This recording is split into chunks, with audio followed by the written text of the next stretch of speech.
OKC Thunder versus Portland Trail Blazers. Init og kamot si Camara sa starting mga bay. Camara for 3. Buwak! Back-to-back threes para kay Camara. Ganado ang Portland naning dulaan. Hantod 6 minutes. Double digits na ang ilang lamang. Pero ang Thunder nagimog 17-7 run. Under 1 minute. Lamang na ang Thunder. SJA dunk, dak. Pero Henderson mga bay. 4-3.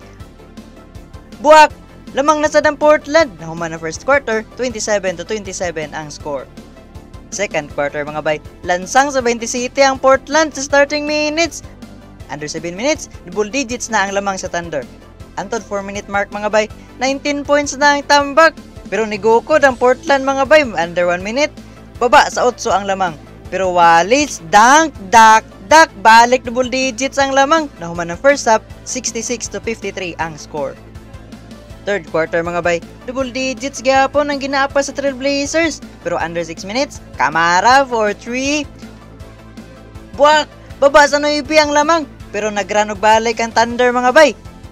Nahuman ang third quarter, 93-78. Tambak og 15 ang Portland. Fourth quarter mga bay, lansang sa 93 ang Thunder. Naghimog 7-0 run ang Portland. Pero ang Thunder mga bay, dili daw sila pwede mag-choke. Williams for 3. Buwak, hantod 7-minute mark. Balik ng double digits ang lamang. Pero last 2 minutes mga bay, Simons for 3. Buwak baba sa size ang lamang. Pero Hartenstein mga bay, dunk, dak. Unya, nakaliya pa yun si Alexander the Great. Paalik ng double digits ang lamang. Nahuman ang duwa sa score nga 118-108.